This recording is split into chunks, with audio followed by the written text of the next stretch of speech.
Hi, my name is Valerie Elkins, and welcome to my presentation about brilliant ways to use Pinterest.com for your family history. Now, I know what some of you are thinking. Some of you are thinking like Pinterest, or yeah, right. Another you are like, what's Pinterest? And some of you are like, Pinterest for family history? So no matter what you're thinking, I think I have a way to get you thinking about Pinterest for family history. Why don't you watch this clip?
So first thing I have to share is, of course, this little clip that RootsTech wants us to share, and that's because FamilySearch doesn't want to be blamed for anything I say or do. So this is all on me, folks. So anyways, remember this presentation is called Brilliant Ways to Use Pinterest for Your Family History. Pinterest lets you organize and share all your beautiful things that you find on the internet that have to do with family history and genealogy.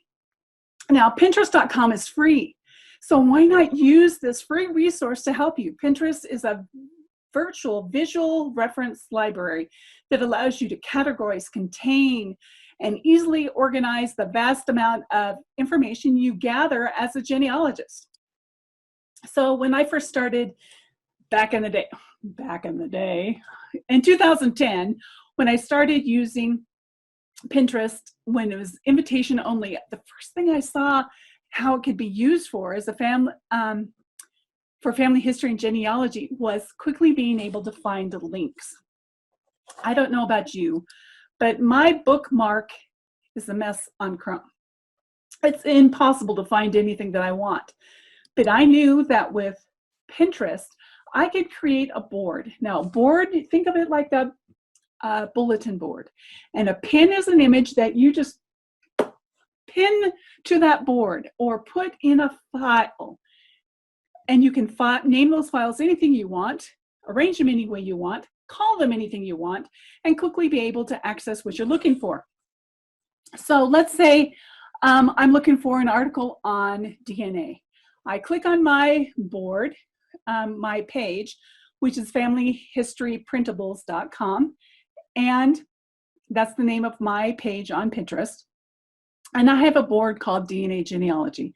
I click on that, and then I'm able to go to the article that I'm looking for quickly, which takes me to a description of that image.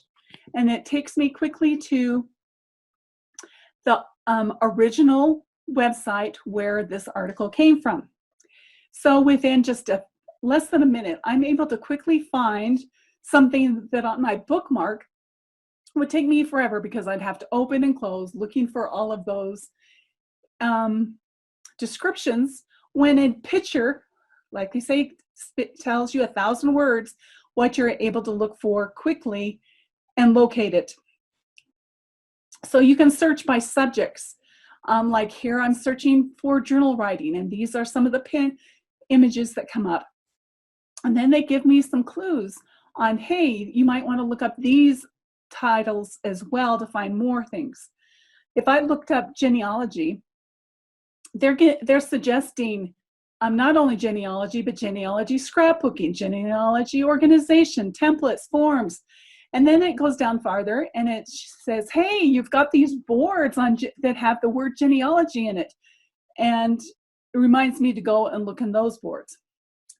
It'll also show me here some ideas you might like genealogy binders and genealogy scrapbooking. So they're always suggesting more ideas. So even if you don't come up with it, they're going to give you more ideas. It allows you to organize your collections and organize your virtual library. So if you see a picture on or a pin on your home feed, immediately pin it. It's much easier to pin it now and edit later. Create specific boards and name them something that's meaningful to you. So like here's my page, familyhistoryprintables.com, and you can see some of the titles I have. England genealogy, heirlooms, family history crafts, DNA, colonial American genealogy. Each one of those boards are going to have tons of pins that I have curated and saved to each of those files or boards. Here's some more ideas that I have pinned. So creating a specific board will help you. When I originally started, I just had one board and I called it genealogy. And I ended up with hundreds and hundreds of pins that became cumbersome and difficult to locate what I was looking for. And it took me a long time to separate them and break them up into smaller boards. So if you start with specific boards, you'll be ahead of the game. So there's also a family history app. A Pinterest app that will allow you to, on your downtime on your phone, be able to do this.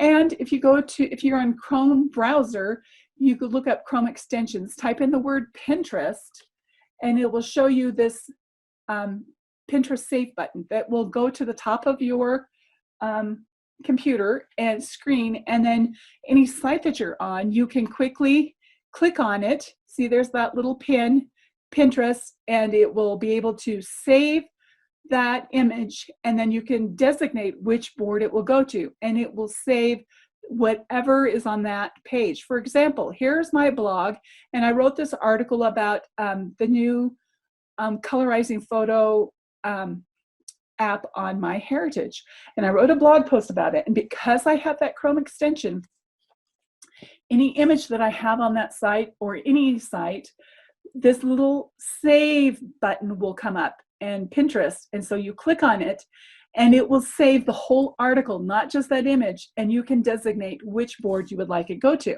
So Pinterest not only allows you to curate what is already on Pinterest, but it allows you to add images and things to Pinterest so that you can add it to your curated library. Another brilliant way to help you with family history and on Pinterest is help you learn about your ancestors. You can learn about what foods they like, their crafts, their culture. So here I was learning about my fourth great grandmother who was Ojibwe Indian, Native American Indian, and they had beadwork, and that was distinctive to their tribe. They ate, one of their staples was wild rice, so there's lots of wild rice recipes that I could cook up. And I wanted to learn how to make porcelain clay ornaments using photo transfer techniques, and they have an article on how to do that. So this is my fourth great grandmother. Not only do I learn about her, find pins with her history of her people, but blog posts and things about their culture. Do you know that the Ojibwe Indians don't believe that you should make snowmen because they believe that they could come to life and get you? So I think that'd be a fun story to share with my kids and grandkids. So when I look up Ojibwe, here's a whole bunch of different images. And look, here is an interesting one that looks good. It's what it's like to have an Ojibwe grandmother. Well, I have one, but she's way back. Here's a woman who wrote an article about what it was like to have her grandmother, who is Ojibwe Indian, sharing her culture and her food. So it's something that I can learn about. And I wouldn't have found this if I hadn't used Pinterest. So you can get lots of inspiration for Pinterest to share things that will help you, inspire you to create stories so that your families can ask questions about their family history, which is much easier than you trying to give it to them, is when they ask you for questions. Research boards. During the COVID, I had downtime, so I decided now was a great time to write a book. And so I wrote a book and I created research boards to help me with organizing information. So here, the book is about journal writing and how to use it for family history, share your family history in journal writing. And so I collected all this additional information besides what I've been collecting for years. And there's all this information up there. You can also create secret boards or private boards that you can only you can see, or you can designate who you want to share that with. I wrote, just finished a book, a fictional book, genealogical mystery thriller. And I wanted to have boards that only I could see because I didn't want to give things away before I had released the book. So I could create things that had to do with, help me with what the characters look like, what the scenery was, background information, research notes, and those things. I could keep them privately there, but you could use, if you're not writing a book, but maybe you're planning a birthday party or a family reunion, or you're doing your Christmas shopping, creating private boards is a great place to put that information that only you can access.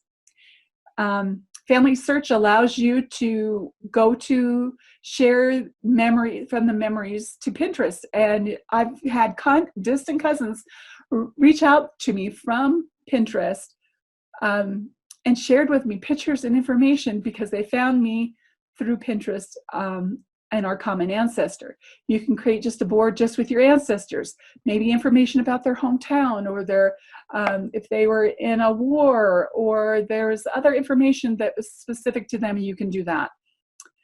You can also profit from the work of others. So people like me who've been pinning and saving and curating things on family history and genealogy for years, you can go in and access their boards and copy those pins to your site, and now they're yours. So you want to think like a pirate. You want to save by plundering the boards of others, and it is a brilliant use of your time so that you don't have to spend all your time doing that. You can profit from the time others have spent in curating those boards that you also share interest in. Be careful of who you follow. You want to follow boards, not people. So, for example, here is one of my boards, but I have boards on all kinds of things that you may not be interested in. But the genealogy ones, you might be in, you probably are interested in. So follow those boards rather than following people. And you could go in and see, well, who do I follow? Well, Amy Johnson Crow is another genealogist, and I can go in and see what she's curated. And then I can look and see, well, who is she following? And I can get the information from her. So look at both what they create. So those are pins that they created themselves, and also what they have saved. Now, another way Pinterest helps you in finding information is I clicked on this pin, and if you scroll down to the bottom, it'll say more like this, and it'll direct you to more pins that are similar to the one you just clicked on. Let's say you want to find information about Scotland maps, or Scottish records, or Scotland travel, or Scottish recipes, or Scottish culture.